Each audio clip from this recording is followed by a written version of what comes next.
Why is urban apologetics so important? Because, you're going to have some people out there that's going to say, well, why don't we just say apologetics and just leave it like that? Right. Why just focus on urban apologetics? Why not just focus on apologetics as a whole? Let's include Mormons and Jehovah's Witnesses and Seventh-day Adventists and people like that.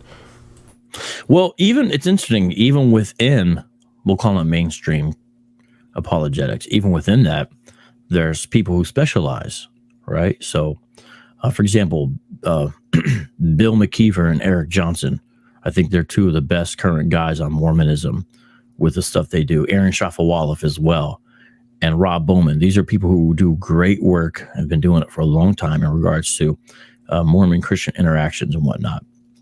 Then you look at Jehovah's Witnesses, you have the same thing. Ron Rhodes, for example, great work on that. And again, Rob Bowman, actually, I'm just mentioning a couple people. Robert Morey has a book, How to Answer Jehovah's Witnesses. And there's another one, David Reed, answering the verse by verse. Some of these are older resources. Some of them are current, but specialization.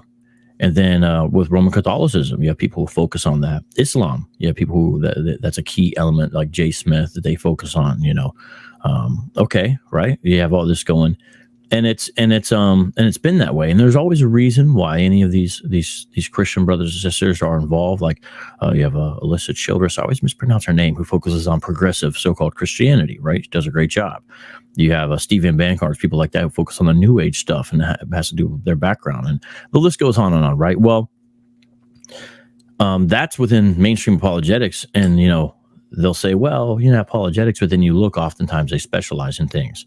A lot of times the more lay apologist has become like a generalist, because it's like, let's say they're like the guy, kind of like the answer guy at their local church or something like that, but they're a lay apologist. A lot of times they're like try to become like this generalist, because, you're trying to answer as many questions as possible and stuff like that. So I get it.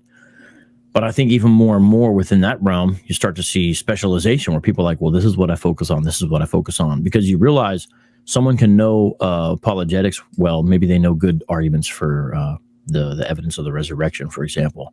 But that doesn't mean if you ask them about Hinduism, they really know much about Hinduism. Like, I wouldn't claim to know a ton about Hinduism and be able to, like, I wouldn't claim that, right? I would say, I don't know. I know this, but I don't know all this. So it's trying to specialize so there can be some specific information, because you realize it takes a lot to know the differences, say, within Hebrew Israelism, these groups and its theologies and all that. It's a lot of effort, and it's difficult to do everything. And so that's a key area of specialization. For example, like me these days, is that, and I encourage that for everybody. It's like, regardless of if God calls you that, it's like, regardless of how important people view it or not, if you know it's important, if you know it's a need, to just be faithful in that. And then like Jay Warner says, what does he say? We don't need $100 apologists. We need $101 apologists. I think he says something like that. The idea is like, it's not just bringing in the big shot or something. It's all the local folks who get their stuff down in their context and that type of thing. And I agree with that. And again, that's part of what this book tries to help people do. I talk about how to get apologetics into your church in this book, for example. I talk about how to engage people evangelistically, yet with an apologetic mindset. So I hope more and more people do that and realize that, and don't have shame in specialization. Now, it's easy to become obsessed or where you get off balance, but if you're in a good, healthy church, they'll help you, because you realize, like, Christianity is not just answering attacks from Kemet or something. It's raising your hands if that's what you can do, praying, praising the triune God, listening to a sermon, being convicted and corrected and challenged. Helping someone who asks for help at your church, asking someone else for help when you need it, teaching the kids if that needs to be done, greeting people at the door, even if maybe that's not your favorite thing, putting chairs away. I'm just saying that you realize, like, okay, there's a full spectrum of the Christian life and discipleship and walking community. It's not just sitting around answering attacks about, Jesus came from Serapis, but that's part of it, because then the guy at your church who works 60 hours a week says, man, they're saying Jesus is from Serapis. Will you help me out? Well, you can help them out, that kind of thing. So I just encourage people, feel free to specialize, and don't get an attitude about it, but don't let anyone tell you otherwise. If that's what you're supposed to do, to be frank, if that you're so specialized, go specialize. The Lord will figure out where to plug you in, So that's what I say to that. Yeah, amen. And honestly, that's what kind of got me, onto YouTube, because when I first started my YouTube channel, I was addressing a lot of things that was coming from the conscious community. We're talking about, about 6 years ago. And there was just, videos and content about, all of these myths about, white Jesus and the church and all of this stuff. And I was like, it just seems like that no one's really addressing some of these things that's going on. And I'm just like, some of these things are just easily dealt with, because I'm like, I come from that background and I understand, what people are saying. And I've already looked into the stuff to know that a lot of this stuff is bogus. So I just started doing, videos here and there, and, and then I started getting people who will respond to some of my videos, and, people started subscribing, and then people will ask me questions, and they would say, hey, when I hear this about the, Council of Nicaea, can you do a video on that? Can you address this whole thing about, Romulus and Serapis and, and all of that, can you address that? And it just kept going on and on and on until, until I am where I am today. And I believe that, it's all the work of the Lord, and it is something that is needed, because just like you say, that there are some people who are heavy into apologetics, and I have had conversations with some prominent apologists, and apologists who are not black, and I've tried to pick their brain about some of the things or tried to inform them about some of the right. some of the issues that we're running into in the black community. And I just had some people straight up say that, hey, I'm not interested in that. This is just another friends group, or this is just, a copycat of this. I mean, this is probably going to die out in a few years, right. And they've said, hey, if I were you, I wouldn't even waste my time going into that, right. And I'm just like, a couple of times I was offended by that, but I understood that there was a need in this particular realm, because you do have people out here who are swept off into these myths, and it's not always necessarily because they want to reject the Bible. I mean, I believe that that's what the intentions of a man's heart. We want to be what we're naturally enemies against God. You know what I'm saying? I understand that aspect, but there are some people, just like you said earlier, that's all they know. They're not surrounded by, some of the information that we've been surrounded by, or, they don't know some of the people that's actually dealing with some of these things within their community. So, even nowadays, whenever I have a conversation with someone who may not be a Christian, or who may be a professing Christian, but, they hold on to the tenets of some sort of universalism, but the black man is God and black woman is God and all of this stuff. And it's like, I'll sit down and I have a conversation with them. Like, for instance, it's a guy that I work with. And actually, we were in Ohio. We were up there in Ohio, and this was like our first day working together. And we just started having a conversation. And he started, he kind of had some Hebrew Israelite talking points. So I asked him, I said, so are you a Hebrew Israelite? He was like, no, I'm not a Hebrew Israelite. He was just like, at the barbershop, I get into it with these guys all the time. So I started to pick his brain on stuff, and we had a conversation, and I was just clearing stuff up. And it went from him basically telling me his presuppositions about the church, to where he started asking me questions. And he's just like, okay, well, I know that you've been able to, answer, a few of these things in the past. So now can you go ahead and I got a question about this, like how do we get this, what's this book of Judith and this and that, I kind of hear these things at the barbershop, like how would you address that and how would you approach that? And we started having a conversation about it. And again, it's urban apologetics is very necessary in this community, because, once again, a lot of people, they just don't know. And then there are some people who are willing to actually sit down and have a conversation. Not everybody is just, they just want to just bang against Christians. Some people are just, truthfully ignorant. I mean, I'm a product of it. I used to be ignorant, to a lot of information. And I used to have my own presuppositions until I actually started talking to people and started having some of these conversations and say, hey, well, you know what? I mean, truth is truth. The Council of Nicaea did not start Christianity. Constantine did not make up Jesus. So, right. We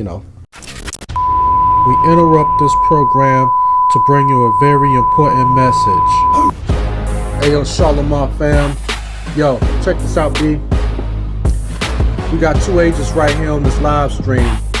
Vocab, Malone, and Alton Johnson trying to stop the awakening, B. So I'm implore y'all to do right now, go ahead and just cut this live stream. Cut it off right now. You know what I'm saying? Don't even support this right here. Trying to stop the awakening in the name of Yahweh Shah, man. You ain't gonna stop it. You ain't gonna stop this, man. Deuteronomy 28:68 already clears up who we are, man. We the people of the book. You ain't gonna stop that. In the name of Yah, you ain't stopping it, B. Right now, Vocab Malone, you already know what it is, man. You're going to be serving us. You're going to be washing and kissing our feet in the kingdom. But Alton Johnson, I'm telling you right now, man, you can go ahead and save yourself right now by cutting the live stream off. You'll be in the kingdom, man. But right now, if you keep with this live stream, you're going to be in the kingdom, serving us, washing our feet and kissing it. You know what I mean? Now, you may not have to kiss 2 feet and wash 2 feet. You only going to be kissing 1. Because you still are people, but you don't cut this off, man. Howard Shot's gonna rain down judgment on you, man. So I'm gonna tell y'all right now, don't support it, cut it off. Go watch, you know what I'm saying, some of this IUIC, some of this Sakari, GMS, Good Brothers. You know what I mean? That's what y'all need to do right now. Get off the live. In the name of Yahweh Shah, one. And all you silly Christians out there who's trying to come against this movement, all I gotta say, do your research, man. Shalom, fam. I want to ask you a question, and I know this might be, you may have to kind of explain this a little bit, and and that's what we're here for. We're trying to get clarity. Would you consider Hebrew Israelism or the idea of Hebrew Israelism a cult mentality, or do you think it just depends on who you're talking to? Right. So I recently did a talk on this. I put up on the channel called Comparing Cults and Hebrew Israelism. And if we strictly have a theological definition of any belief that extends to heresy, that from the Christian church, then it becomes, by that definition a cult of Christianity. Not necessarily a Christian cult, but a cult of Christianity. That's where it came out of, essentially. But then that's the theological concern, which is a primary concern, which I think most Hebrew Israelism does rise to that level. But then there's the other element that a lot of people associate, that think differently about, which is the element of the sociological aspects. And that has to do with the control and the brainwashing, and even getting into strange things like sensory deprivation, and the overzealous nature, the cult of personality around a charismatic leader or group, the authoritative statements where one is speaking for God or divine power, those kinds of things. Not all Hebrew Israelite groups or Hebrew Israelites go into that realm. So Hebrew Israelism is this idea, and within people that hold to some level of that idea, there's all kinds of groups. And so, like Israel of God, I've mentioned them before. On the sociological level, I don't think they meet those kind of definitions, right? They're almost like a wayward Christian church, almost. I said almost now, but almost. And I don't think they do those kinds of things, the hardcore us versus them, and some of those elements of control. They let me in and talk to them a number of times, and we're very open. They sent, Israel of God, I don't think likes me as much nowadays, because they're like, well, we tried and that guy didn't listen. But I will never view them that way, even if they think I'm an enemy, because I will always remember their hospitality and kindness and openness to me. So they sent me all kinds of materials, and I still cherish that. Like regardless of how they think about me now. So I'll talk about them positive regardless of what they say about me. So that's the way I view Israel of God. So they don't meet those sociological elements. They don't have a bunch of secret hidden stuff. They're not doing that, right? And that's different though when you talk about ISUPK. That's a cult. ISUPK is a cult. If there's a cult, that's a cult. The man in charge is the commanding general Yohana. He says, and his followers agree, he's second only to Christ. What? You're required to give a certain amount of money or you're out. The list goes on of clearly cultic behaviors and activities, not just theological, but the sociological level. ISUPK is a cult, huh? Is that the Hebrew Israelite group that has the twins in it or something? The twins. I thought Teo? No, not Teo Ministries. I'm familiar with them, but I thought it was that was a Hebrew Israelite. They might, camp. But I don't know what it is. Are these the guys that wear the shades? ISUPK loves to rock black shades, black leather, studs, spikes, armbands, a lot of cornrows going on. Gotcha. Black boots, cargo pants, right? Yeah. That is ISUPK is a cult. Like there's no question they are a cult. ICGJC. That is a cult. Israelite Church of God in Jesus Christ. And what's interesting is those two groups I'm mentioning, one is the direct continuation from the old One West school. ICGJC is One West transformed, meaning they still have Ariyah. He's like 82 now, but Ariyah is in the ICGJC. Is that where Tazadakia came from? He came out of One West, of course. He was a cameraman back in the day. Yeah. But then he took over the ICGJC until he died of COVID. But there's still people in that believe he's going to return, and there's some of them believe wild things like he's going to part the Red Sea so they can go into Israel, all kinds of crazy things. ICGJC is a cult, and they used to be really open on the internet. This is before I got involved, so people had to tell me on the message boards and stuff, and then they just really shut down. They're super insular. That ICGJC is a cult. Sakari. Because Tazadakia was saying that he was basically he was the Holy Spirit incarnate. Yeah. If you don't agree, he tries to say that's because you don't think that a black man can be holy or something like that. The dude will try to say stuff like that. So that's clearly a cult. The Sakari is a cult. You're a grown man, and you're on the street. And if certain people show up, you're ordered to get on the phone and call them and say, "This person is here. Am I allowed to talk to them?" And if the answer is no, you have to cease and desist. That's what Sakari does. And they're not the only ones. IUIC does the same thing. IUIC and Sakari, cults. Now, GMS is a cult as far as what they believe, but Tahar is so unorganized. It's so loose that I almost don't want to call them a cult because they're hardly controlling anything. You ask Tahar, who's in GMS, I'm not really sure if those brothers are still out there or not. Nobody knows what's going on. Right. Like there'll be a guy with an account that'll say like GMS Long Island. They're like, he has the account, but we don't know who that is. Like don't people just use the name. It's like the DIY of Hebrew Israelism, right? So I have a hard time. They are, don't get me wrong, but I don't want to call them that because they're so disorganized. It's like, they're not very effective as on the sociological level. So I want to kind of give them a little break because hardly anyone's controlling anything. But I mean, he will say if he sees somebody with they're trimmed up or with braids, your hair needs to be like us, the apostles. We need to be like, hey, like you can't be trimming, which means look like you just I mean, no roundness. Nothing shaped up. Just, that's the way you're supposed to look according to them. So, I don't know, because there's a couple of guys that I've seen in their group. I think that there's one guy. GMS? I think he's Hispanic. Yeah, it's a light skinned guy. I think he's Hispanic. Look like he gets haircuts, and there's another guy. I think he's from the Caribbean or something because he has an accent, and he gets his hair cut.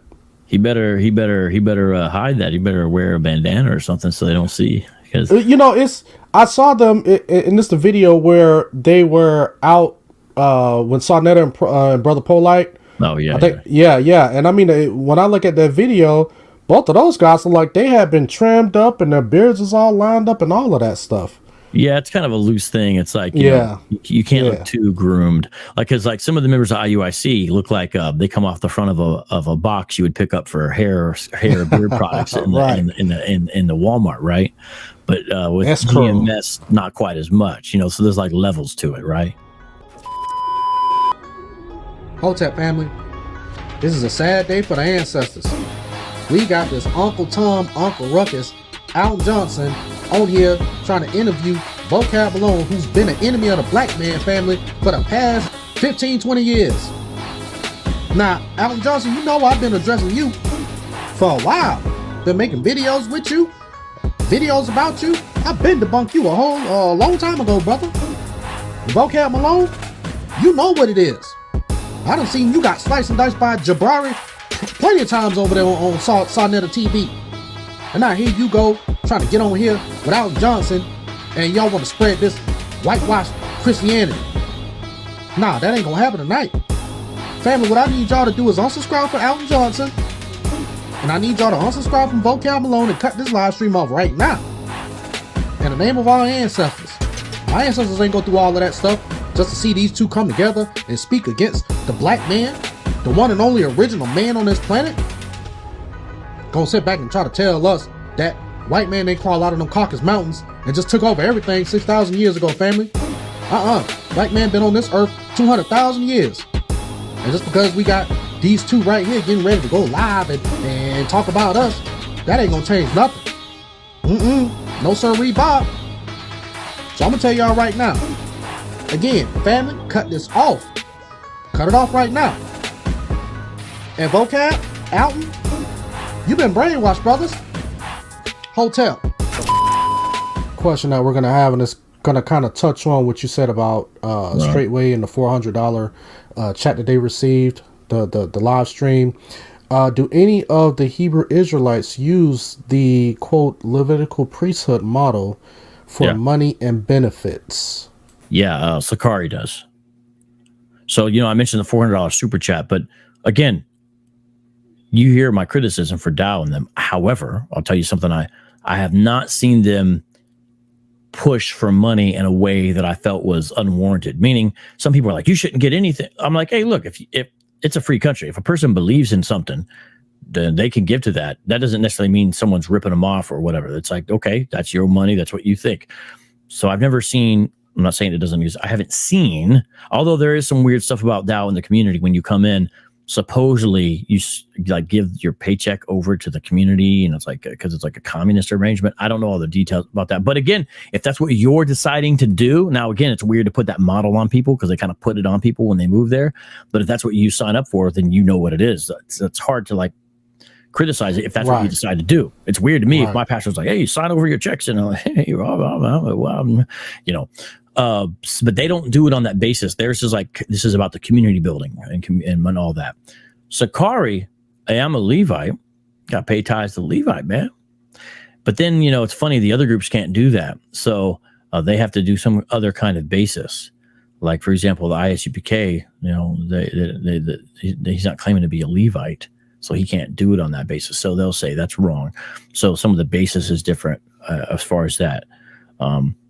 And some of the groups are inappropriate in how they solicit funds and how they go about it, you know, because when members leave, sometimes they send us the screen messages, and it's like, this is basically what you've seen sometimes in some of these, like with the UPK and Sakari. It's like, hey, just checking up on you. You know, you haven't given XYZ amount this month. What's up? You know, and someone might say, well, that's accountable. That's this, that's that. But it's like, especially when they criticize Christian church for being a money-making scheme and all this. Because I look at a lot of small churches that I work with, Alton, like small churches with very common people. And I see what they're trying to do. And then I look over here and I see Sakari's got a GoFundMe that they started about 5 years ago. And they've raised $80,000 on it. That's just a general GoFundMe. That's not even that's not their the store. That's not the regular. That's just a separate fund. Like, I think about little churches. If they had a 5-year-old GoFundMe, would it have $80K on it? And I'm like, yeah, most of them not so much, you know. So exactly. So, we realize when we interact with some of these guys, you're like, why do you act so crazy, guys? Some people are so flabbergasted. What? It's like, bro, they get paid to act like this. There's people who like this behavior, and they like, shalawam, ak, send that money, they're like feeling this kind of wild. So they don't have a motivation to change. Or when you challenge a doctrine and it's clear they're wrong, they're making money out of it. Now, not all of them. I know Tahar runs around still Ubering people and stuff, and I don't think they have a very tight system of how they, I don't think they're raking in cash. It doesn't seem to be. But some of the other ones got a bag going on, man. They got, and it's not just a top guy. There's like a whole thing. We saw that with the ICJC. Mainly was benefiting Tazadakia, but the treasurer was getting some cash too. We saw he was making it happen. And so, we do see that. And so when, they talk about this and that with the church, yeah, there's churches like that, not healthy churches. And there's some wild people out there, Creflo Dollar, I want a plane. And if they discover life on Mars, you guys are going to help me fund a rocket ship so I can go preach the gospel to Mars. Imagine being a Martian. The first gospel you hear is the prosperity gospel. Right. So, this is what he said. He said, I'm going to go preach the gospel to Mars. We should have a rocket ship. So, we know that exists, but it's not like there's an exemption with some of these camps, man. It's clear they just got a money-making scheme, some of them.